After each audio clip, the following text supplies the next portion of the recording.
Welcome back everybody. In today's video I'm going to talk about how I was able to increase the carrying capacity for deer on my 20 acres here. This is a small hunting parcel where we live, and I'm going to talk about just the concepts that I've applied and what I started a year ago, and then what I'm improving on today for this upcoming season. Now, I titled this video how to hold more deer on your land, not how to temporarily attract them to your land. You know, if we just wanted deer to come onto our land in the evening or just temporarily use it or pass through it, I would say just plant a good food plot and you'll attract deer in the evening and the nighttime hours. But for many of us, we want to actually hold deer on our land. And in order to do that, we need to basically create that thick, heavy bedding cover that is attractive to whitetails, that limits how far you can see through the woods, and it limits the amount of monolithic large overstory that we have. So on my property, when my wife and I bought this almost 2 years ago now, it came with a lot of really mature woods. We have a lot of old full canopy popple trees on this land. There's some oaks mixed in here too.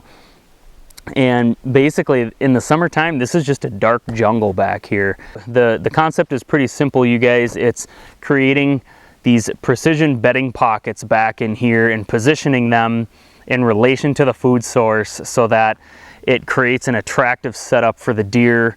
And the cool part about this, you guys, is if you can run one of these, this is just a small chainsaw, you can create these bedding pockets on your land and place them exactly where you want them, just to maximize the deer's use of this bedding area and then the food on your land as well. So my property lays north and south a long way. We built a house on the south end, and on the north end we have our food plots. So in the middle here, I'm creating these pocket bedding cuttings. There's a couple stumps behind me. You can see some of the trees that I dropped behind me today. And I'm placing them on the west side of the property and then kind of the middle between the house and the food.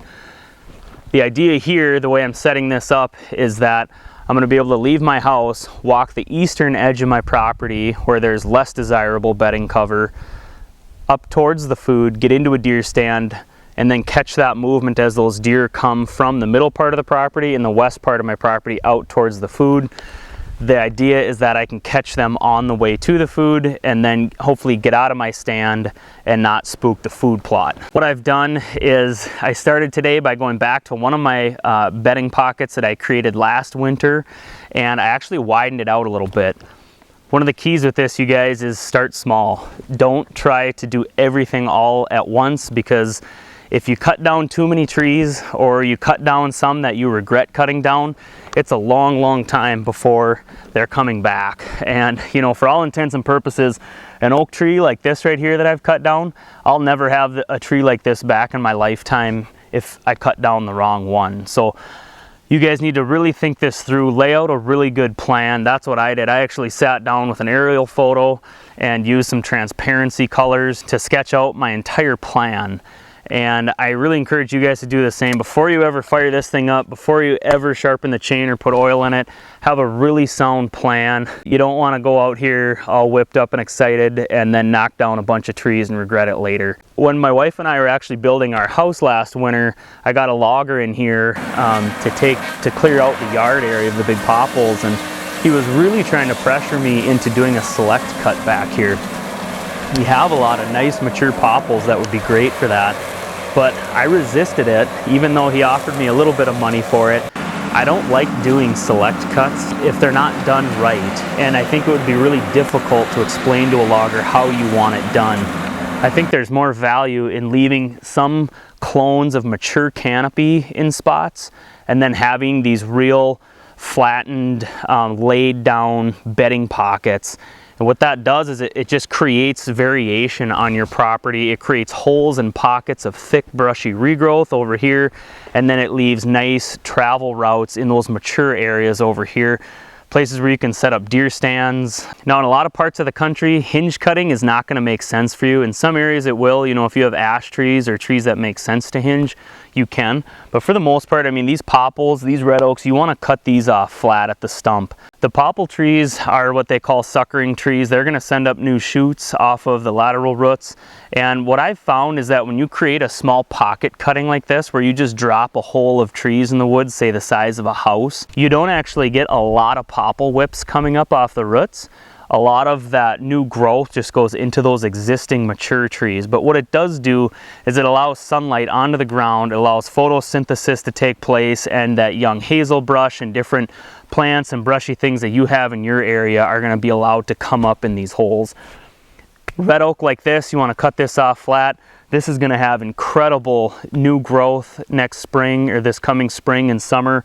I'm probably going to actually cage this one off to keep the deer off of that new regrowth. They love to browse this stuff down, and I want to capture all that regrowth, allow it to get up and above head height for a deer so that they can't browse the tops, and then I'll take the cage down. And the other cool thing is, like on these red oaks, the young regrowth that will be coming back, these red oaks actually hold their leaves all winter in my area. So, you know, these red oaks are as good as a conifer tree, you know, in terms of holding needles, or in this case leaves, all, you know, year round, and creating that screening cover in your woods. The other cool thing is, now that I've cut off a red oak this size, the root to shoot ratio is way out of whack. And what I mean by that is there is a massive root system down in the ground right now under this stump, and that root system is going to try to regenerate this spring.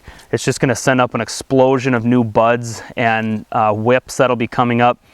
They'll all leaf out like this summer, and they'll likely hold these all next winter and create a nice bushy clone of red oak whips right here. I'll cage it off, and this is going to create excellent side cover here in my woods, where you can see, and through a lot of these popples, it's really open in this area. I actually did this about a year ago. Last year I made 3 of these and then improved some other areas, and I was able to harvest a big beautiful 10-pointer up by the food plot last fall.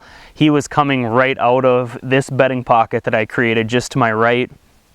After I harvested the buck, or shot him, he went running back, diving back into the cover, and he actually died on the run, headed right back to one of these bedding pockets that I created. So these are things that truly work. And again, I just encourage you guys to have a really solid plan and lay out your property, what makes sense for access routes, where's your food, where's the predominant wind in your area, and then how can you get to your stands and back so that you're not disrupting the bedding to feeding patterns in your area. That's what I've done here on this property, and it rewarded me last year with a big beautiful 10-pointer, and now this year I'm improving on these, and I'm actually creating a couple more. Again, I'm taking it step by step. I'm taking it year by year. Once I'm comfortable where I've dropped trees in these areas, I know that I can make another pocket bedding cutting without just going in the first year and laying down my whole woods. So if you guys are new to the channel, hit that subscribe button, hit the like button on this video if you enjoyed it, and let me know down in the comments what you guys think, what strategies you've used to increase the holding power and the carrying capacity for deer on your small parcels. And until next time, you guys, take care.